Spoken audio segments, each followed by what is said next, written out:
It was the most exciting year I've had for a long time. We had huge fun working together as a Secretariat's Commission on all of this. It was a delight to work with many of you, and we felt very satisfied with what we ended up with. I'm going to run through some of the arguments that we took ourselves through over that year, and I'll say a little bit about where I think we are as we go along. And my view is we're not there yet, but we've, to all intents and purposes, won the argument, and I think that with appropriate support, political, media, public and stakeholder, we have a really good chance of getting this done. I was asked at some of the party conferences what I thought the probability was. I relied heavily on the fact that I'm an honorary fellow of the Institute of Actuaries, so I took great care and said I thought that there was an 8 in 10 chance that we'd get it done, and that is indeed what I believe. This was the exam question. This is what we were asked to do. We were asked to give 3 easy answers. How should we meet the costs of care and support as a partnership? How should people be able to protect their assets, and how could public funding best be used to meet care and support needs? That was the set of questions that we tried to answer. Let me set a little bit of context. Some of you will have heard me say this before, but there's something very, very sick in much of the discussion about care. Much of it is set in the context of the statement that we have to deal with the burden of aging. I said at an event last week that the alternative to the burden of aging was the burden of being stiff, which by and large is less preferable. We should be celebrating the fact that we're living longer. It's fantastic. It's one of the great achievements of the last century that in this country and throughout the world people are living longer. To talk of the burden of aging makes it sound as though it's something bad.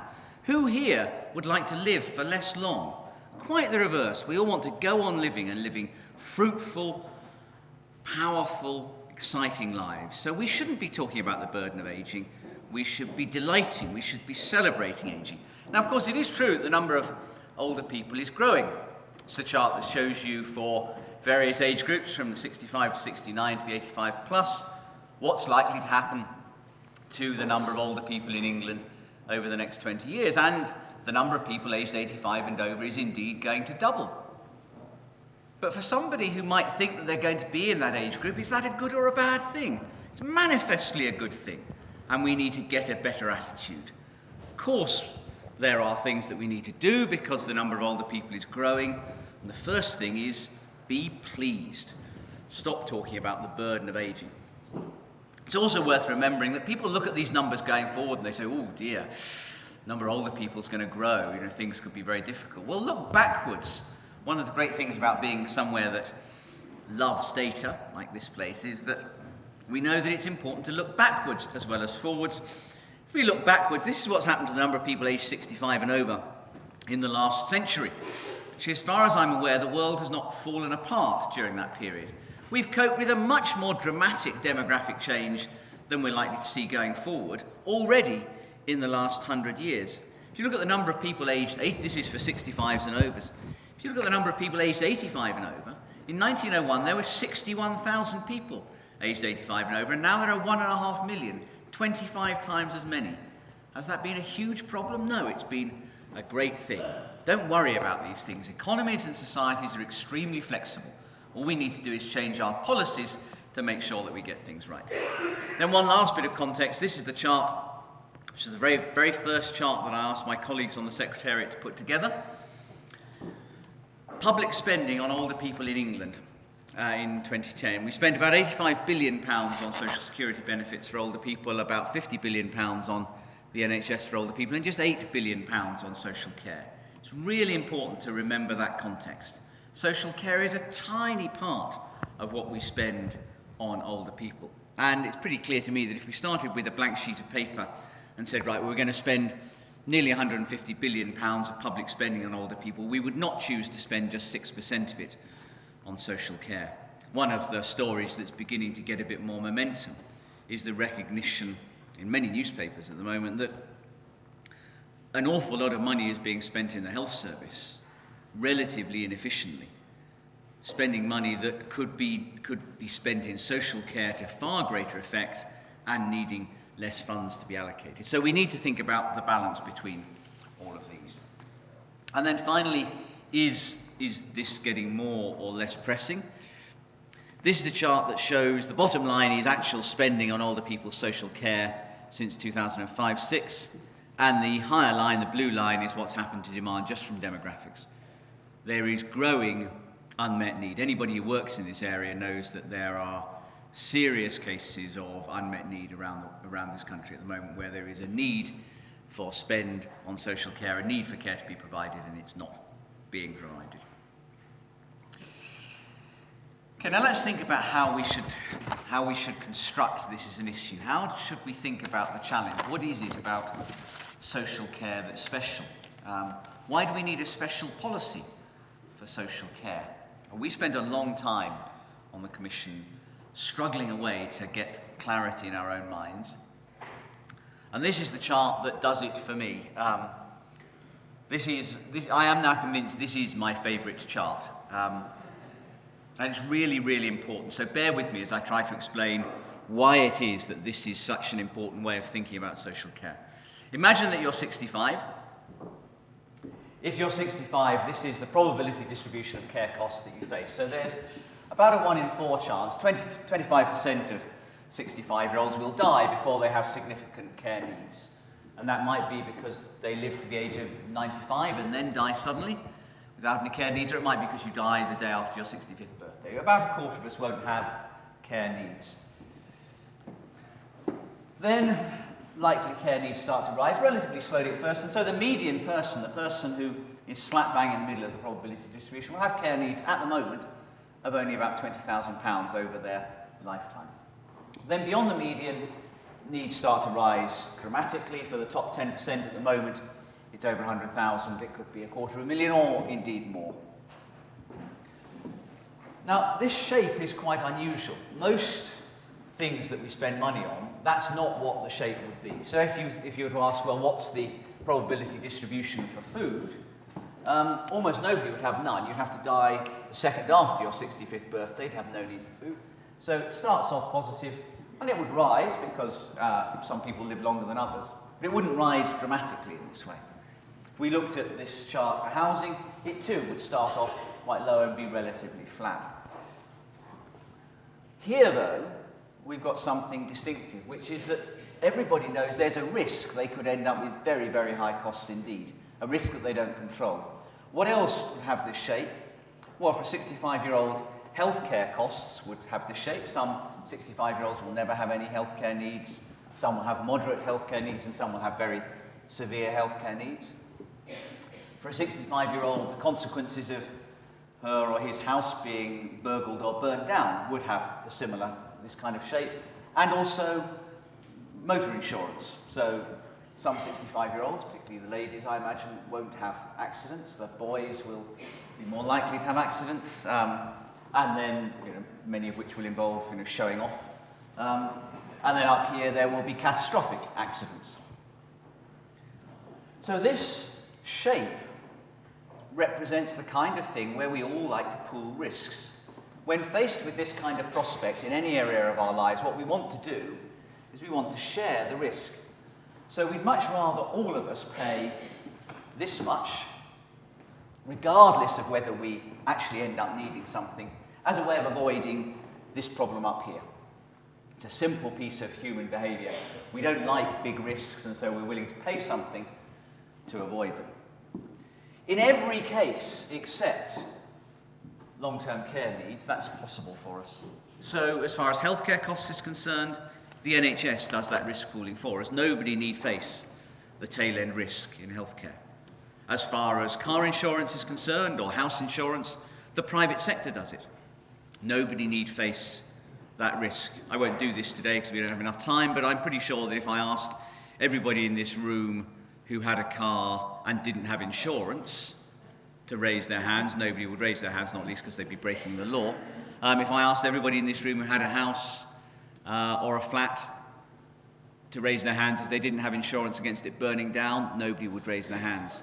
If I asked people in this room to tell me whether they were covered now for the consequences of this, whether they had managed to pool that tail-end risk in care, nobody would have done. Everybody would be uncovered. It's the only big risk that we all face, where there is no pooling of risk in advance, where we are all exposed to this problem. And that, in a nutshell, is the problem of the funding regime for long-term care. Until we get that sorted out, we will not have a system that meets the needs of all of us. We will not have a system that encourages prevention. We will not have a system that encourages people to take adaptive action. We will not have a system that provides diversity in care provision. We will not have a system that guarantees decent quality. We will not have a system where people can take control over their lives. We won't have a system where private sector financial services can help us to take that kind of control. And above all, the narrative that came across again and again as we talked to people over that year that the Commission was running was fear. This creates fear. The concern that you might be the person who ends up with very high care needs terrifies people as they grow older. They feel a complete loss of control, the only area of their lives where that is true. It's the natural response. This is almost my favourite chart. In fact, on some occasions in the last 6 months, this has been my favourite chart. What this shows is that for different levels of starting wealth, from nothing down at the bottom to $500,000 up here, what proportion of all of your assets you'd lose in the current means-tested system looking after your care. Let's just look at this top line, which is for somebody with a high care need, £150,000 of lifetime costs. This vertical line is the median of the homeowner wealth distribution. This is a quarter of the way up. This is 5% from the bottom. So these are, below here is the 5% least wealthy asset holder in the UK. Under the current regime, if you have assets of less than £14,000, you pay nothing. Very quickly thereafter, you contribute almost all of your wealth. By the person 5% from the bottom, they're losing 75% of all of the wealth they've ever accumulated. The person hardest hit is the person absolutely at the median, who loses 87% of all of the wealth they've ever accumulated. This is not a problem for the better off. This is a problem that particularly heavily hits those in the bottom half of our wealth distribution. These are the people whose lives are being ruined in prospect, even if it doesn't happen to them. Some people have said to me, oh, well, your proposals are just a way of protecting the inheritances of the rich. Well, that is absolutely not what they're about. They're not about protecting inheritances, nor are they about focusing on the rich. The people who are hardest hit by the current regime are the bottom half of the wealth distribution, and for them, the prospects that they face at the moment are catastrophic, and they prevent them from taking control sensibly of their lives. So that's what we face, and we need to do something about this end of the risk.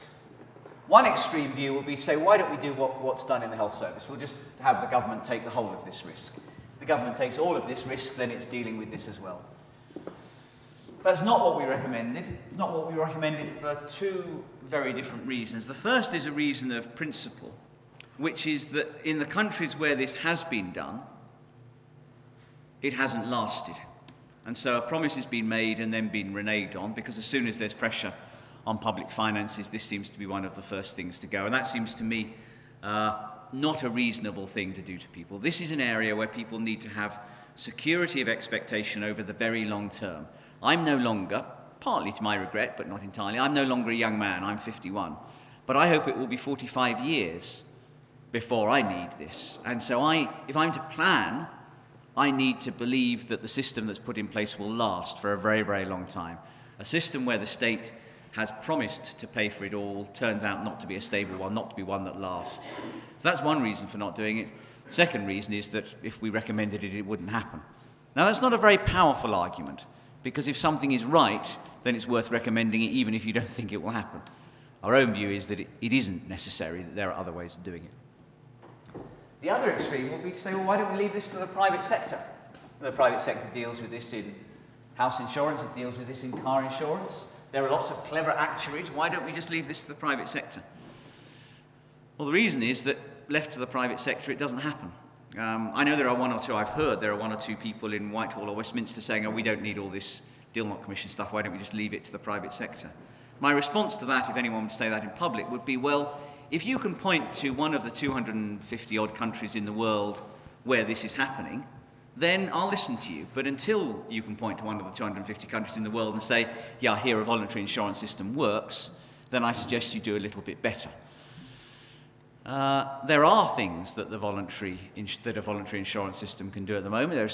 There are some products that are available in this country, things called immediate needs annuities, which mean that if you've got to the tail end of the distribution, then you can at least spread that risk over the last little bit. But that is not the same as being able to do it in advance. I've said before, an immediate needs annuity is the care equivalent of, in motor insurance, the only insurance that you could get being the split second before you had a car crash, being offered the opportunity to share your risk with everybody else who is crashing at the time. Now that would be a lot better than no insurance at all, and immediate needs annuities are better than no insurance at all, but it is not in advance pre-funded cover for a risk that you face. So we can't leave it to the private sector, and it's not fair to expect the private sector to take this on because there's just too much uncertainty.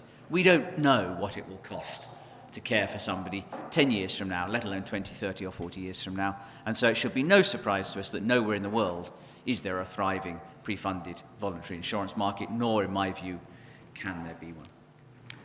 So the two extremes won't work. What should we do? Oh, I've gone the wrong way. We should put a cap in place. Our recommendation is that the only group that can take this tail-end risk is all of us as a community. The only way that this tail-end risk can be taken is by the whole community through state action saying, look, we will take this tail-end risk. Individuals will be left to cover the first £35,000 of their costs, and here I think there would be scope for a significant development of various types of financial services products. We may talk about that later. But beyond £35,000, everybody would know that that tail-end risk was covered, that the state would deal with it.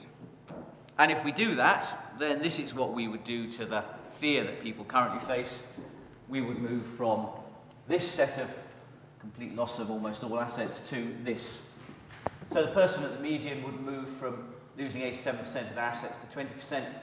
Person a quarter of the way up from losing about 85% of their assets to 30%. But you can see there's still a problem here for those who have very low starting levels of wealth. And that's a group that we should care about particularly because they are being hit especially hard. What should we do here? Well, as Sally said, I've been working on bits of the social welfare system now for more than 30 years. I've seen many, many means tests. The means test in the social care system is, I think, without doubt, the most silly means test in the British welfare state, and that's not an easy prize to win. I should say I'm not opposed to means testing in principle. It can be a perfectly efficient and sensible way forward. It's a way of focusing resources on those who need them most. It's just that the operation of this means test is unbelievably crass. So if you have no assets, then the state will pay everything. If you have assets of less than 14,000, the state will pay for you. Then tapers away from 14,000 to 23,000. And at 23,251, that's it. The state walks away from you. The consequences of this in terms both of equity and efficiency are staggering. People feel that it's unfair. It creates enormous incentive difficulties. The incentive to cheat in this regime is huge. The incentive to alienate assets, to give your house away. And, of course, cheating is wrong. One should never cheat. It simply is wrong. But having a system that creates such a massive incentive to cheat is bad for everybody. What should we do? Well, that's what we should do. We should increase the upper asset threshold from £23,250 to £100,000, which would extend the range of people who would be getting help. And if you do that, then you move from that to that. I won't describe now the way in which the cap and the upper asset threshold interact because it's slightly technical and complicated, although it's enormously exciting and good fun. So if anybody would like to ask me that question, if there are any actuaries in the room, then we'll get to that later. Those are the two core parts of our funding recommendations, that we need to provide risk pooling for everybody. The only way in which that can be done is by taking the tail-end risk through the state. And we also need to make the system fairer for those who have the lowest incomes, and we need to do that through changing the means test. For those who like numbers rather than charts, this shows the extent of progressivity that generates in the system. Initial levels of wealth in the left-hand column, maximum spend on care in the right-hand column. If we didn't change the means test, then all of the numbers on the right-hand side would be 35,000. By changing the means test, we generate significant progressivity.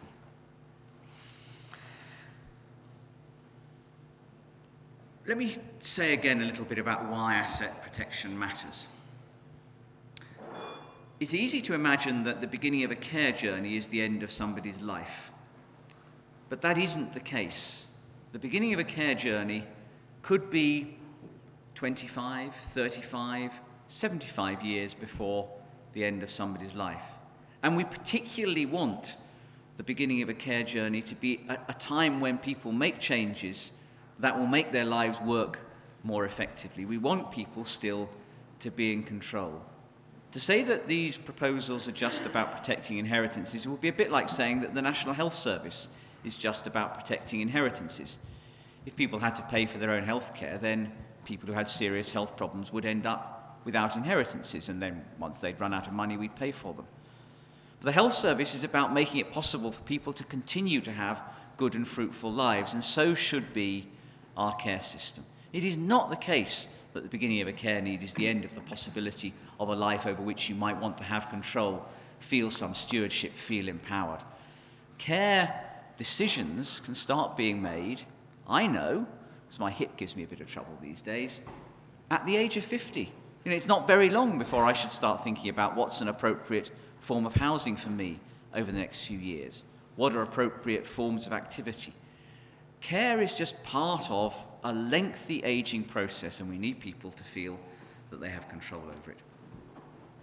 We're mainly talking today about older people, but I want to say a little bit about people of working age who have significant needs.